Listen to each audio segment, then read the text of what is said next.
को सुशील मोदी का जवाब मिला है। आनंद मोहन की रिहाई पर जवाब दिया गया। कानून में संशोधन कर रिहाई की मांग नहीं की गई थी। आपने तो जेल मैनुअल में ही संशोधन कर दिया। मैंने नहीं कहा था कि आप इस प्रकार से संशोधन कीजिए।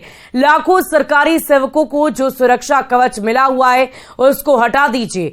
आपने तो एक व्यक्ति के लिए जेल मैनुअल में संशोधन कर दिया। ये कहना है सुशील मोदी का। आपने इतना बड़ा गुनाह किया है, ये देश का भी आपको माफ नहीं कर पाएगा। देश की चर्चा सुशील मोदी की तरफ से की गई, जनता की चर्चा की गई कि ये जनता, ये देशवासी आपको कभी माफ नहीं कर पाएंगे। अपने राजनीतिक स्वार्थ के लिए और कानून में संशोधन करके एक आदमी को केवल राहत पहुंचाने के लिए इस प्रकार का संशोधन किया गया ताकि साल 2024 के चुनाव में आपको इसका राजनीतिक लाभ मिल सके। तो आनंद मोहन के जेल से बाहर निकलते ही सियासी तापमान काफी ज्यादा बिहार के सियासी गलियारों में चढ़ा हुआ है और इसी को लेकर अब सुशील मोदी ने अपना बयान जारी किया है और साफ शब्दों में कहा है कि ये देश और देश की जनता कभी भी आपको माफ नहीं करेगी।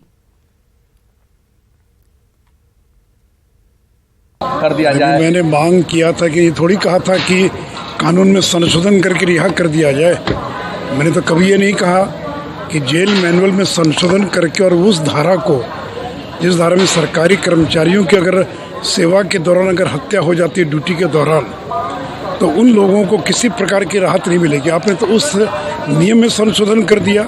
तो मैंने तो कभी नहीं कहा कि आप इस प्रकार से संशोधन कीजिए और लाखों सरकारी कर्मचारियों को जो सुरक्षा कवच मिला हुआ है उसको हटा दीजिए आप। तो आपने तो एक व्यक्ति के लिए और जेल मैनुअल में संशोधन कर दिया।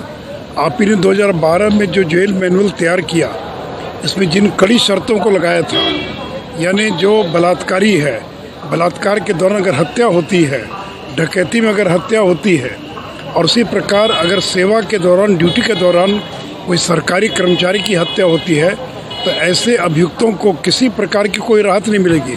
तो आपने तो उसी धारा में संशोधन कर दिया।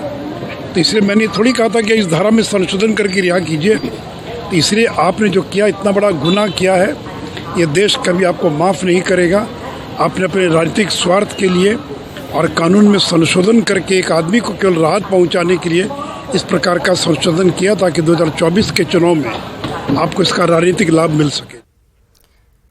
दरअसल पूर्व सांसद आनंद मोहन की रिहाई पर उठ रहे सवालों पर मुख्यमंत्री नीतीश कुमार ने जवाब दे दिया है। नीतीश कुमार ने सुशील मोदी के साथ आनंद मोहन की तस्वीर दिखाते हुए कहा कि सुशील मोदी खुद ही आनंद मोहन की रिहाई की मांग कर रहे थे और जब आनंद मोहन कानूनी प्रक्रिया के तहत जेल से छूट चुके हैं तो सुशील मोदी अब विरोध की राजनीति कर रहे हैं।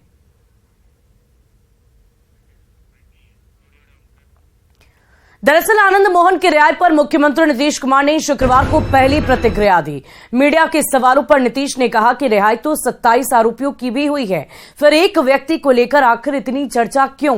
नीतीश ने तो पूर्व डिप्टी सीएम सुशील मोदी के साथ आनंद मोहन की तस्वीर भी मीडिया के सामने दिखाते हुए कहा कि रिहाई की मांग खुद सुशील मोदी ही कर रहे थे, पता नहीं अब क्यों विरोध कर रहे हैं।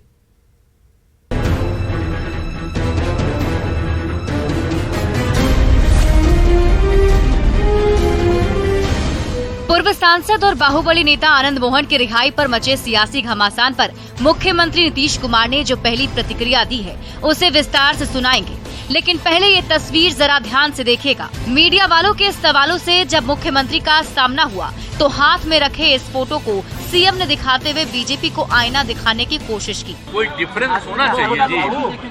किसी की हत्या होती है तो क्या कोई एक सरकारी अधिकारी की हत्या और सामान्य आदमी की हत्या, दोनों में फर्क रहना चाहिए। आज तक नहीं होता है। 22 हुआ, उसमें एक ही पर चर्चा हो रही है।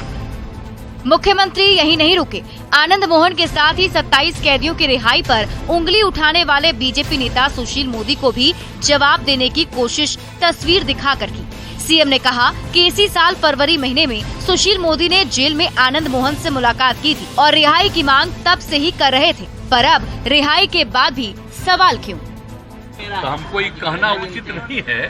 तो ये आप लोग जरा फोटो देख लीजिए, तो जो बोल रहे हैं उनका कब का है, फोटोआ देख लीजिए, खुद देख लीजिए फोटो।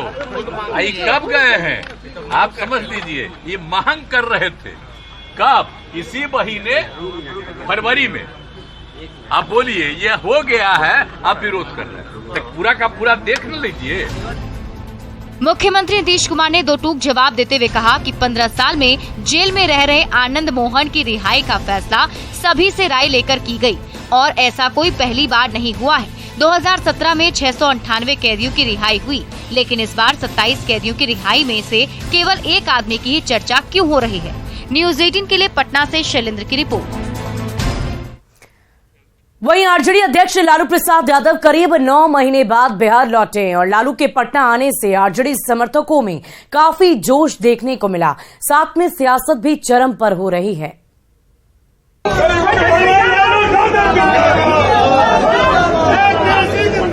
पटना एयरपोर्ट की इस तस्वीर को देखिए, लोगों की भीड़ और भीड़ के बीच एक व्हीलचेयर पर मास्क लगाकर बैठे लालू प्रसाद यादव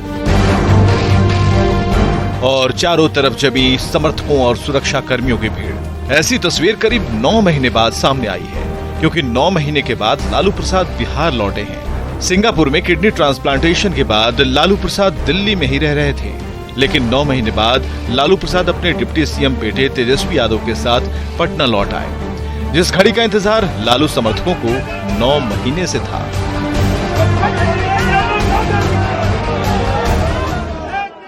बहुत ज्यादा देख के तो बहुत ज्यादा खुशी हुआ, बहुत ज्यादा हम लोग खुश हैं। देखने के बाद बहुत अच्छा लगा, माशाल्लाह सेहत भी बहुत अच्छा हुआ है, नजर ना लगे किसी का, नजर ना लगे भाई, वो खुश हैं। मुलाकात हुई, एकदम मुलाकात हुई, हाथ हिला करके अभिवादन हम लोगों भी ने किया, उन्होंने भी किया। वे लालू यादव है, वो जनता से दूर नहीं रह सकते हैं। खुद मुख्यमंत्री नीतीश कुमार ने लालू प्रसाद से मिलकर उनका हाल जाना। चूंकि लालू प्रसाद बिहार की सियासत का अब भी सबसे बड़े चेहरे हैं, इसलिए उनके पटना आगमन को लेकर बिहार में सियासत तेज हो गई। लालू के बिहार पहुंचने के पहले ही बिहार बीजेपी अध्यक्ष सम्राट चौधरी ने लालू प्रसाद पर जोरदार तंज कस दिया। सम्राट चौधरी ने उन्हें महागठबंधन नामक फिल्म का डायरेक्टर करार दिया। लालू यादव बिहार आ रहे हैं। अरे तो अच्छा है ना, डायरेक्टर भी आ जाएंगे तो अच्छा है। कहा कि डायरेक्टर बाहर थे और यहाँ पर जो एक्टर लोग काम कर रहे थे, डेमी एक्टर लोग। सम्राट चौधरी के बयान पर महागठबंधन के नेताओं ने कड़ी प्रतिक्रिया दी है। वैसे बीजेपी नेताओं का कहना है कि अब बिहार में लालू और नीतीश की वापसी नहीं होने वाली, लेकिन लालू के समर्थकों का जोश बताता है कि उनका क्रेज बरकरार है। न्यूज़ 18 के लिए पटना से रवि एस नारायण के साथ ब्यूरो रिपोर्ट। और अजय आलोक ने बीजेपी का दामन थाम लिया है। अजय आलोक के बीजेपी ज्वाइन करने के बाद जेडीयू और बीजेपी के बीच जुबानी जंग छिड़ गई है। ये अपने अस्तित्व को बचाने की लड़ाई लड़ रहे हैं, कोई लड़ाई वड़ाई नहीं लड़ रहे हैं, नहीं कोई एकता उक्ता होने वाली है, भूल जाइए ये सब।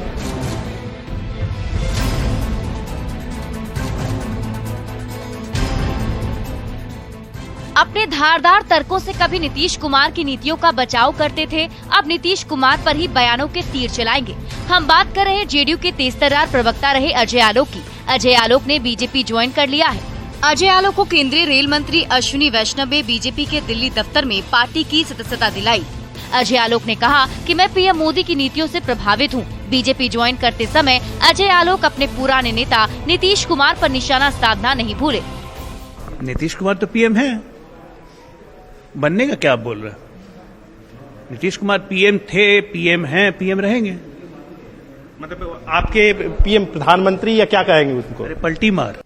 अजय आलोक के बीजेपी ज्वाइन करने पर बिहार बीजेपी के नेताओं ने खुशी जाहिर की है। भारतीय जनता पार्टी में अजय आलोक जी का हार्दिक अभिनंदन एवं स्वागत है। वहीं अजय आलोक के बीजेपी ज्वाइन करने पर जेडीयू प्रवक्ता अभिषेक झा ने तंज कसा है। अभिषेक झा ने कहा कि उन्हें तो पहले ही जेडीयू ने पार्टी विरोधी गतिविधियों के कारण पार्टी से निकाल दिया था। दल विरोधी आचरण के कारण और समाज में उन्मादी भाषा बोलने के कारण 1 वर्ष पूर्व ही पार्टी ने उन पर कार्रवाई करते हुए उन्हें प्रवक्ता के पद के साथ साथ प्राथमिक सदस्यता से भी मुक्त कर दिया था। अजय आलोक जेडीयू के प्रवक्ता रहे हैं। पटना के मशहूर डॉक्टर और neuro physician doctor Gopal Sinha के बेटे हैं। महागठबंधन के साथ सरकार बनाने से असहज थे। जेडीयू ने गुटबाजी का आरोप लगाकर पार्टी से निकाला। न्यूज़ 18 के लिए दिल्ली से विनीत के साथ पटना से आनंद अमृतराज के साथ ब्यूरो रिपोर्ट।